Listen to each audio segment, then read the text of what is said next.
skill for skill, none of these guys can mess with me. Nobody. I can't. I guarantee it. Calm down. Calm down, brother. Come to the fight. I say 9th round. What? I say 9th round. You said 9th? Yeah. The tension reached boiling point at the Davis Roach press conference as the bitter rivals went nose-to-nose in a fiery exchange. Roach staked his DC pride, declaring "My whole bloodline's from these streets," only for Davis to fire back with a chilling warning: "Keep family out your mouth, your daddy gonna be shaking watching this beatdown." Security nearly intervened as the bad blood from their amateur days resurfaced with vengeance. My whole family's from DC. My whole family, like my entire family. Don't bring them. Don't bring them. For what? Don't bring them. I'm telling you. They gonna celebrate with me. Yeah. Don't bring them. It's gonna be a party on your floor. I'm gonna let y'all know something. His father was up here shaking on the what's the name? He was shaking on the Pops. On my kids, he was shaking on this thing. On my kids, he was shaking. Don't never. say, bro. That's cap. What I about to say? How you gonna say it's cap? And it gotta be. You gonna say it's cap? I'm watching them. Gotta be. Hey. Somebody lying. Good. Hey. Yeah, somebody lying. Hey. Somebody lying. Hey. Okay, Tank. This rivalry runs deeper than most realize. Their first clash dates back to the 2011 Junior Olympics when a teenage Davis edged Roach in a tactical battle. Those 3 amateur rounds planted seeds for today's grudge match, with both fighters carrying lessons from their initial encounter into this high-stakes professional rematch.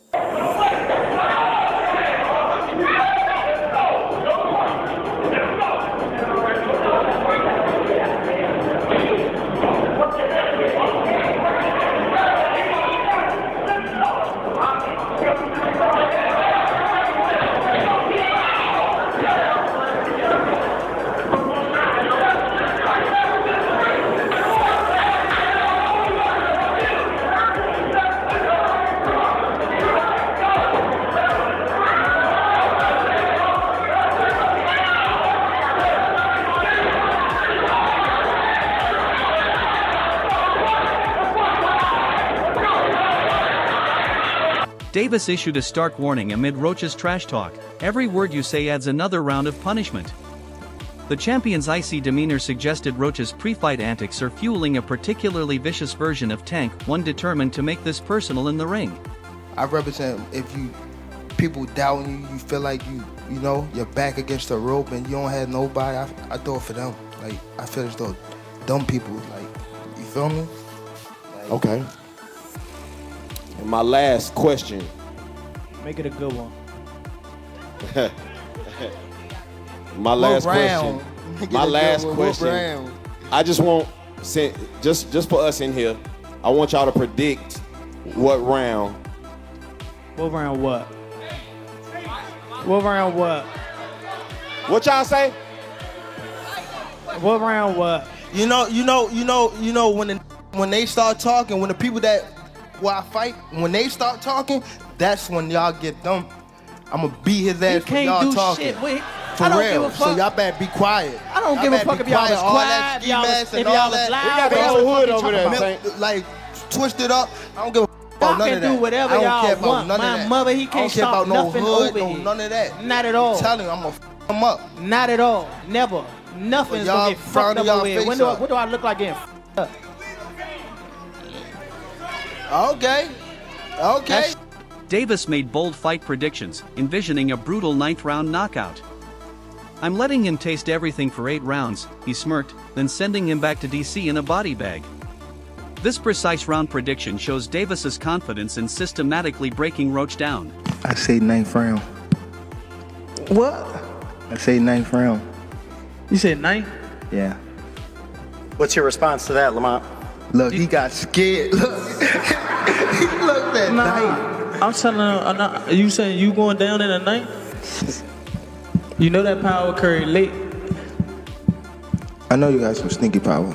That's what I do know. What? Who said that? You said what?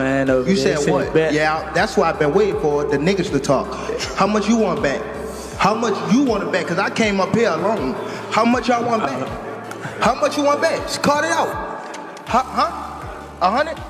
That's a bet. What's your name? Al, where you from? The champion extended his warnings to Roach's entire team, tell your corner to shut their mouths or I'll shut their fighters' lights out. Davis revealed how opponent trash talk transforms him into a more dangerous version, a psychological edge he's exploited throughout his career. I'm not gonna lie, Tank, like, I watch like most of the other press conferences before you get into the ring with somebody. You be dragging, bro, I ain't gonna lie. You be dragging. You feel me? But with Lamont, bro, it's kinda like y'all, it's kinda like the chill approach. I feel like the respect for y'all two is there. Yeah. I wanna know how do you kinda balance between having respect for him but in the ring knowing like I gotta do my job. It'd be like I don't know, it'd be little clips like you see how like man him was talking and then somebody else talked like his crew. Mm-hmm. That's what get me up. Like that's what make me like I always want to prove to somebody that I'm like they not who they are. You talk when they try to talk about that money, that $100 bang. No, not money, period. Like when they talk shit. Period. That's when I get up for it. Okay, put you in your bag. Last question, bro. The matchup faces criticism as a perceived mismatch, with many questioning if Roach belongs in elite company. This isn't a title defense, it's target practice, argued one boxing analyst, reflecting widespread skepticism about Roach's credentials. What's up, this your boy Easy Work Boxing. Please like, comment, and subscribe. About to hit you everywhere but under your feet with this one, baby.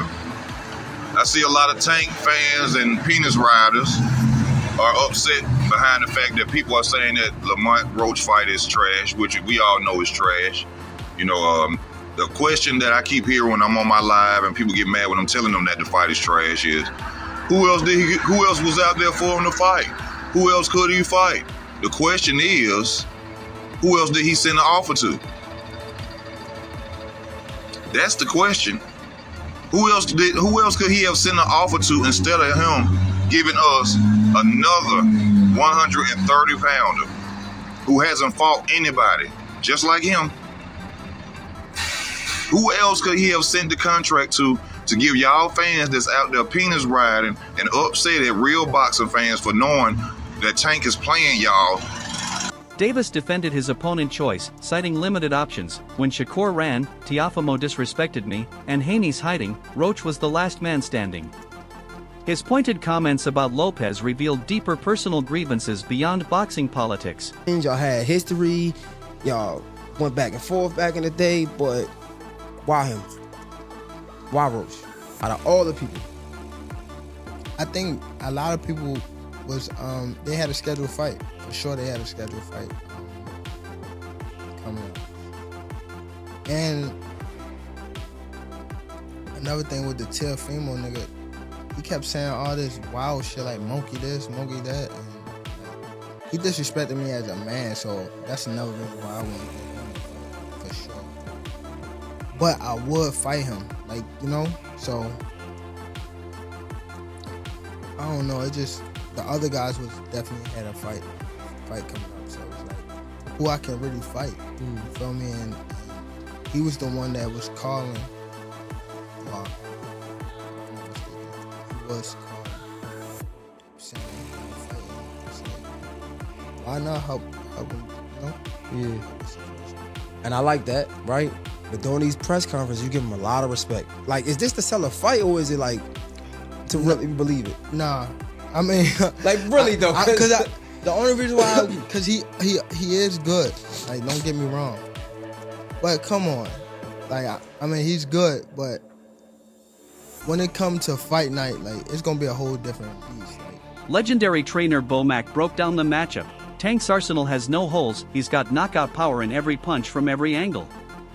His analysis highlighted Davis's versatility while acknowledging Roach's underrated skills. I think it'd be a good fight, man. Him and Tank. I think it'd be a real good fight, man. You know what I mean? I think I would have to go with Tank, though. I would have to go with Tank.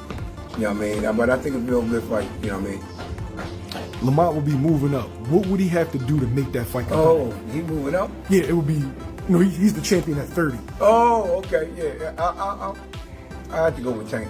Yeah, he's moving up. Yeah. What does he need to do to make this competitive? Hey, with Tank, you don't trade with him. You got to box, move, time up. You know what I mean? Walk him around, frustrate him. You know what I mean? Let him drop his guards. You know what I mean? He can drop his guards and then you do it. But it's difficult when you fighting Tank, man. It's difficult when you fighting him. The Tank sets you up with all types of shots, man. You can be beating Tank, man. Hitting him with all kinds. If you can't punch, you're in trouble. Facts. You know what I mean? But with Tank, you might as well say, man, it's gonna be a knockout. You know what I mean? Because Tank will set you up. Like I said, he know how to set you up. And also, like I tell people, Tank can box when he want to box. You know what I mean? I thought he was just a puncher. You were the first person that told me that he could box. Yeah. And then I started to see it fight after fight. Yeah, he can fight real good, man. I mean, he can box real good. He box real good, man. You know what I mean? He know how to do it all. Tank know how to do it all, man. Roach revealed he's been chasing this fight since before Davis's bout with Hector Garcia.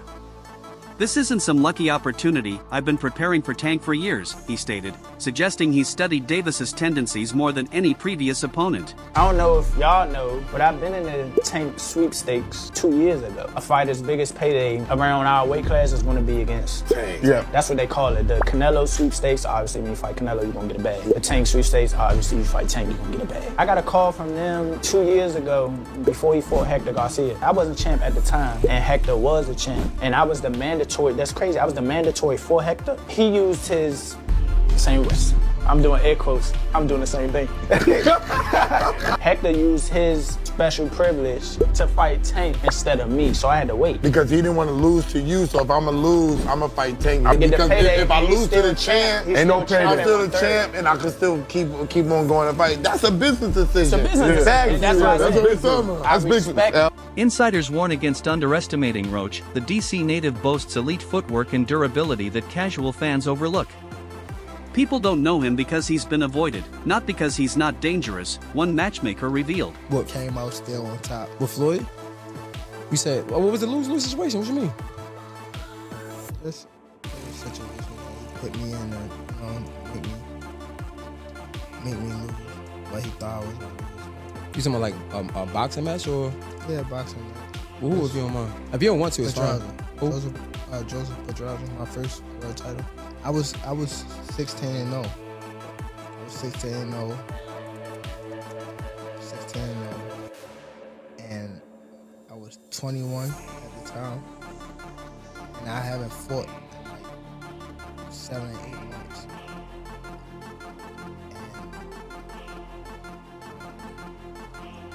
And around that time, I wasn't making that much money. I probably was making like $10 a fight. So 6 months is crazy to not fight, you know. So when they came back and was like, all right, you gotta fight. He was like, you gotta fight this fighter, which is Joseph Pedraza. If you don't fight him, you're not fighting. You're sitting on the show. So I had to fight him. In the midst of all that happened, I got evicted. I had to sell my jewelry. So now, and remind you, I'm letting the boxers that you talking about, I'm putting them on game. Roach emphasized their parallel career trajectories, same amateur pedigree, same pro experience, the only difference is promotion. His comments highlight how marketability rather than skill has shaped public perception of this matchup. What 90% of the people don't know is that we have like the same skill set, honestly. We got the same experience, and it's definitely, obviously the power is just, obviously the power is different, especially to the eye test. But what they don't know is like the defense over here is up to par. They don't know I'm not scared. They don't know that I'm going to go in there and be in control. This DMV versus DMV, you know what I mean? Like I feel, like tell us a little bit about being a DMV fighter, what that means, you know what I mean? Well, you can attest, it's been a hotbed for a long time. It's been a hotbed of boxing for a long time, even if it's not well known to the general public of the boxing world. Everybody know that DC Maryland, and mainly DC and Maryland, but DC, Maryland, and Virginia got some of the best fighters in the country. And when it comes to world champions, as bred world champions in the world too. Lamont, you talking about having no fear of Gervonta. How much does that play a role in this fight, in the fact that you've went head up with him before back in the amateurs, and so how much does that kind of help the confidence heading into a fight with him? And and to those points too, like a lot of guys aren't exchanging with Gervonta in the pocket, trust their defense to try to punch in between his punches. And do you feel like you're going to challenge him in that area in a way we haven't seen a lot of fighters challenge him? Oh yeah, for sure. And I think they know that too. So, and that's the thing. That's really going to bring like his A game. Davis leaned on their history. I know his moves before he thinks them. This intimate familiarity gives the champion confidence he can anticipate Roach's adjustments from their first fight. He's not from DC. That's what I learned. I thought he was from DC too. DC my second home. I've been coming up here since I was 9 years old, even younger. So I'm not really trying to get in his personal business. Probably just showing him that, I could do anything, especially in your backyard.